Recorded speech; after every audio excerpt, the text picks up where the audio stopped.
Malipayon diha sa paglaom, paglahutay diha sa kalisod, ug pagpadayon diha sa pag-ampo. Hope is not a wishful thinking. Hope is not a thing, no? Dili siya usa ka butang. It is a theological virtue. Faith, hope, and love. And the greatest of these three is love.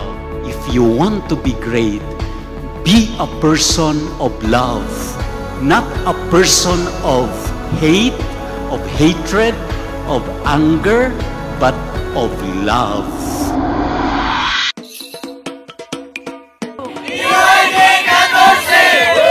Lakbay pag-asaya.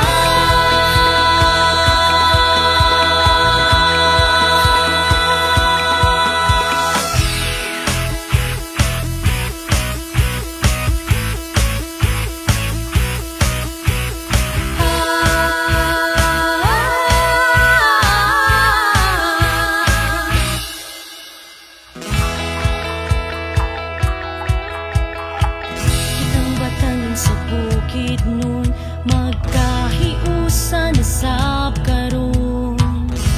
Aron sa ulugon ang gasa sa paglaon.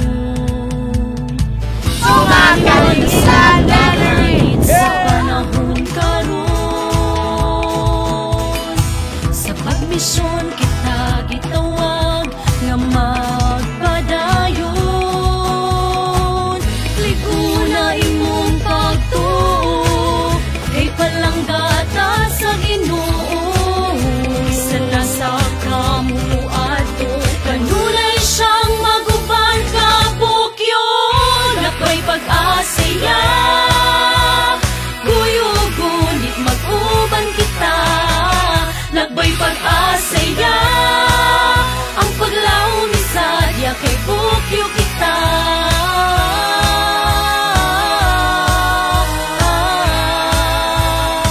Lakbay pag-asaya.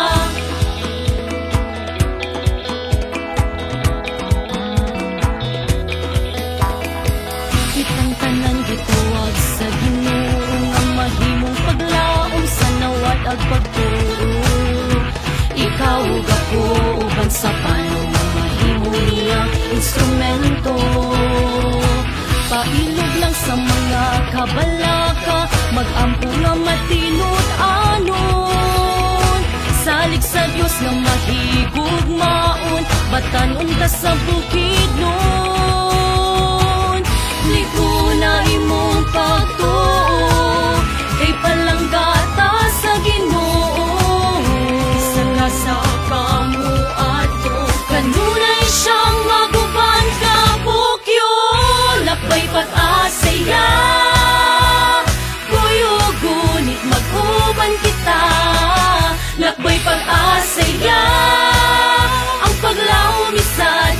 pukyo kita.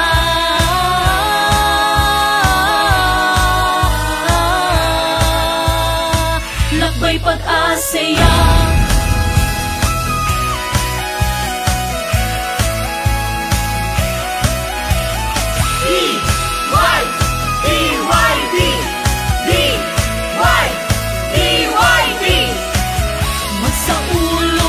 Punog paglaong karon kitang tanan sa DYD 14. Ukyo maglingkay ta karon, kita ang kahayag sa nawadag paglaom. Lakbay pag-asaya, kuyugunit mag-uban kita. Lakbay pag-asaya, langitan, ibas kita sa atong friends sa Facebook, dili kita automatic na madala sa atong pagbati ug ato kong tubagon in a negative way. Apan ko ating i-maximize ang kasa sa Espiritu Santo, mamahigong kitang proactive and creative. Dili una kitang mutubag sa pagbasa atong friends, apan silently we bring it into prayer. Sadya kay pukyo kita, lakbay pag-asaya.